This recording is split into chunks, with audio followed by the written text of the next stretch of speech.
അത് ഞാനങ്ങനെ ഒരു ജാടയ്ക്ക് വേണ്ടിയിട്ട് ഒരു അഹങ്കാരത്തിന്റെ പുറത്ത് പറഞ്ഞതല്ല. നമ്മളെ സന്തോഷിപ്പിക്കാൻ വേണ്ടി തന്നെ ഒരു കാര്യം ചെയ്യുമ്പോഴാണല്ലോ നമ്മളത് മാക്സിമം എൻജോയ് ചെയ്ത് ചെയ്യും. അതിന്റെ ഔട്ട്പുട്ട് നന്നായിരിക്കാൻ നമ്മൾ ഏറ്റവും കൂടുതൽ ഹാർഡ് വർക്കിങ് ചെയ്യും. അത് തന്നെയുള്ളൂ അതിന്റെ ഒരു റീസൺ ആയിട്ടുള്ളത്. അല്ലാതെ അതിൽ പ്രത്യേകിച്ച് ഒന്നുള്ളതായിട്ട് തോന്നുന്നില്ല. പിന്നെ ഇവിടെ ഇരിക്കുന്നവരിൽ ഒരുവിധം എല്ലാവരെയും തന്നെ നിങ്ങൾക്ക് പരിചയം ഉണ്ടാവും. അത് ഷോൺ, അടുത്തിരിക്കുന്നത് മിസ്റ്റർ സമീർ. അദ്ദേഹം ഈ സിനിമയിലെ എൻ്റെ കോ പ്രൊഡ്യൂസറാണ്. അദ്ദേഹത്തിന്റെ ഹെൽപ്പാണ് ഈ സിനിമയിൽ. അദ്ദേഹം മാത്രമല്ല, അദ്ദേഹം ഞങ്ങളുടെ കൂടെയുള്ള സുബീഷ് ഉണ്ട്, ജോബിനുണ്ട്, അവരൊക്കെ ഇവിടെ ഉണ്ട്. ഞങ്ങൾ കയറിയിട്ടില്ല എന്നേ ഉള്ളൂ. പിന്നെ അതിനുശേഷം സന്ദീപ്. ഇത് ശ്രീനിയാണ് ഈ സിനിമയുടെ തിരക്കഥ എൻ്റെ കൂടെ ജോയിൻ ചെയ്ത് തുടക്കം മുതൽ ഈ സിനിമയിൽ ആദ്യം ജോയിൻ ചെയ്ത ഒരു ടെക്നിക്കൽ റൈറ്റർ ഡിപ്പാർട്ട്മെന്റിലുള്ള ഒരു കക്ഷിയാണ്. ഇത് പിന്നെ അറിയാലോ, ഇവരൊക്കെ ആക്ടേഴ്സ് ആണ്. പുറകിലിരിക്കുന്നവരെ നിങ്ങൾക്കറിയാം.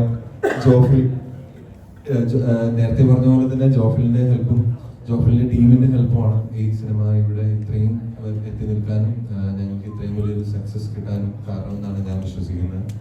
സോ ഞങ്ങളുടെ ഇൻവിറ്റേഷനിൽ ഇവിടെ വന്ന എല്ലാവർക്കും ഒരുപാട് നന്ദിയുണ്ട്.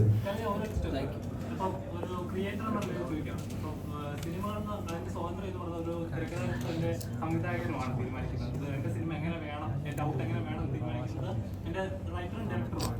പക്ഷെ അത് കത്രിയെ വീഴുമ്പോൾ ശരിക്കും പറഞ്ഞാൽ എന്റെ സ്വാതന്ത്ര്യം നശിക്കുകയാണ്. അപ്പോൾ ഒരു ഡയറക്ടർ എന്നൊരു ക്രിയേറ്റീവ് പേഴ്സൺ നിന്ന് ലഭിച്ചിരിക്കുക.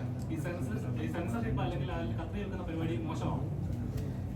സെൻസർഷിപ്പ് എന്ന് പറയുന്നത് നമ്മളുടെ ഗവൺമെൻസ് ഏർപ്പെടുത്തിയിട്ടുള്ള ഒരു പരിപാടിയാണല്ലോ. അപ്പൊ അവരൊരു കാര്യം ചെയ്യുമ്പോൾ എന്ന് പറയുമ്പോൾ നമുക്ക് എന്തെങ്കിലും അതിനൊരു നല്ല കാര്യം ഉണ്ടാവും, ചീത്തവശങ്ങളുണ്ടാവും. അതുപോലെ തന്നെ സെൻസർഷിപ്പ് എന്ന് പറയുന്ന ആ ഒരു പ്രക്രിയക്ക് ഞാനൊരു ക്രിയേറ്റീവ് ആർട്ടിസ്റ്റാണ്. ഞാൻ ക്രിയേറ്റീവായിട്ട് സിനിമകൾ ഉണ്ടാക്കുന്ന ആളാണ്. അപ്പോൾ പേഴ്സണലി അതിനോട് സെൻസർഷിപ്പിനോട് നിങ്ങൾക്ക് എന്താണ് താല്പര്യം എന്ന് ചോദിച്ചാൽ, ആസ് എ ക്രിയേറ്റീവ് ആർട്ടിസ്റ്റ് എനിക്ക് അതിനോട് ബുദ്ധിമുട്ടുണ്ട്, എതിർപ്പുണ്ട്. പക്ഷെ ഒരു ഇന്ത്യൻ നാഷണലിസ്റ്റ് അല്ലെങ്കിൽ ഒരു പൗരൻ എന്നുള്ള രീതിയിൽ ഞാൻ ചിന്തിക്കുമ്പോൾ ഉറപ്പായിട്ടും സെൻസർഷിപ്പ് വേണം തന്നെയാണ് ഞാൻ പറയുക. കാരണം നല്ല രീതിയിൽ, അത് മോശമാവാനോ ഒരാളുടെ ജോലി ഉപദ്രവിക്കാനോ ഉള്ള രീതിയിലല്ല. കാരണം സിനിമ എന്ന് പറയുന്ന ബിഗ് മീഡിയ ആണ്, ഒരുപാട് പേരെ ഇൻഫ്ലുവൻസ് ചെയ്യാൻ സാധിക്കുന്ന ഒരു മീഡിയ ആണ്. അപ്പൊ അതുകൊണ്ട് തന്നെ അതിനെ നെഗറ്റീവായിട്ടും എങ്ങനെ വേണമെങ്കിലും നമുക്ക് ഉപയോഗിക്കാം. നമ്മൾ ഒരുപാട് പ്രൊപ്പഗൻഡ സിനിമകൾ കാണുന്നുള്ള ആളുകളാണ്. സോ അതുകൊണ്ട് തന്നെ സെൻസർഷിപ്പിന് അതിൻ്റെതായ നല്ല വശങ്ങളും ദൂഷ്യവശങ്ങളും. അതാണ് ഞാൻ നേരത്തെ പറഞ്ഞത്. ആവിഷ്കാര സ്വാതന്ത്ര്യമുള്ള ആർട്ടിസ്റ്റ് എന്നുള്ള നിലയിൽ എനിക്ക് അതിനോട് സെൻസർഷിപ്പിനോട് ഭയങ്കര എതിർപ്പാണ്. ഞാൻ ചെയ്യുന്ന സിനിമയോട് കത്തി വെക്കുക എന്ന് പറയുന്നത്. പക്ഷേ ഞാൻ ആ സിനിമ പുറത്തിറങ്ങിയതിനു ശേഷം ആ പ്രൊഡക്റ്റ് കൊണ്ട് ഒരുപാട് പേർക്ക് ബുദ്ധിമുട്ടുണ്ടാവുന്നു, അല്ലെങ്കിൽ എന്താ പറയാ, ഒരു ഗവൺമെന്റിന്റെ നിയമപരിധിക്കുള്ളിൽ വരുന്ന ഒരുപാട് കാര്യങ്ങൾ എതിർ ദിശയിൽ സംഭവിക്കുന്നുണ്ടെങ്കിൽ ഉറപ്പായിട്ടും അത് കൺട്രോൾ ചെയ്യുക എന്ന് പറയുന്നത് ഗവൺമെന്റിന്റെ ഉത്തരവാദിത്തമാണ്.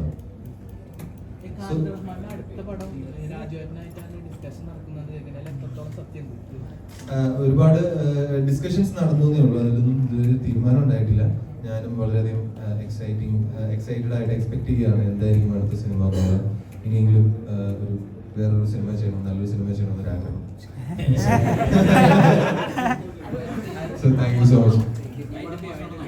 അങ്ങനെയല്ല, ഇതിനേക്കാൾ നല്ലൊരു സിനിമ ചെയ്യണം എന്നുള്ളതാണ് അടുത്തൊരാഗ്രഹം.